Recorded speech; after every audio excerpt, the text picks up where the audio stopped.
Welcome to Literally Nutritious. Hi, I'm Lori Monroe Sigfridson, and I'm the Active Healthy Living Consultant for the Tri-County Regional Center for Education. Before we begin, I want to recognize that we are on the unceded territory, which has long served as a site of meeting and exchange amongst the indigenous peoples of Mi'kmaq. We honor, recognize, and respect this nation as the traditional stewards of the lands and waters on which we stand today. Hi everybody, welcome to the Literally Nutritious. I am Kelsey Smith, I'm the Vice Principal here at Lockport Elementary. And I'm Emily Kroll, I teach P1 here at Lockport Elementary. So we are going to step 6 feet apart so we can maintain social distancing, and we'll continue most of the rest of the program with our masks off. Spaghetti squash is something that's fun to cook and eat. Grab your fork, scrape the inside of your squash, and see how it comes apart just like ribbons. So in your box, you are going to get a spaghetti squash just like you see here, and that's all you need. So for this recipe, you are going to need a slow cooker. You are going to need a cutting board. You will also need a knife and a fork, and also a spoon as well as measuring cups.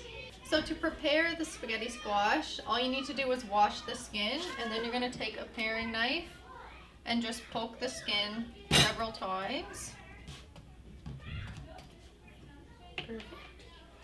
So for the cooking instructions, the first thing that you're going to do is place the squash into the slow cooker. Perfect. And then you're going to put the cover back on, and you're going to set the temperature of your slow cooker to low, and you're going to cook it for 5 to 6 hours. To check that your squash is done, you're going to remove the lid, and you're actually going to press on the squash with your finger. And if your finger can place a dent in the squash, you're going to know that it's finished. After you've given it some time to cool, you're going to then cut it in half and remove the seeds. You're then going to use a fork to pull apart the inside of the squash. So at that point, when it's all finished, you're just going to serve it in a bowl with your favorite pasta sauce, tomato sauce, chili, or pesto sauce.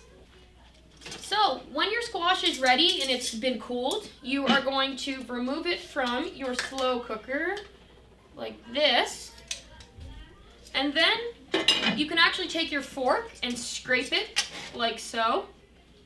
And it will actually come out just like spaghetti. When you taste it,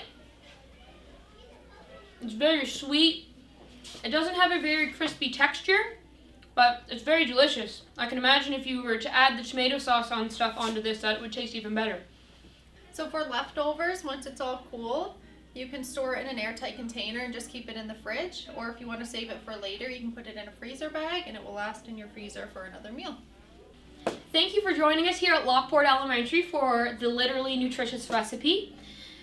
All the recipes and videos can be found online at tcrce.ca/cook. And you can also find us on Facebook and on Twitter. Thank you very much. Thank you.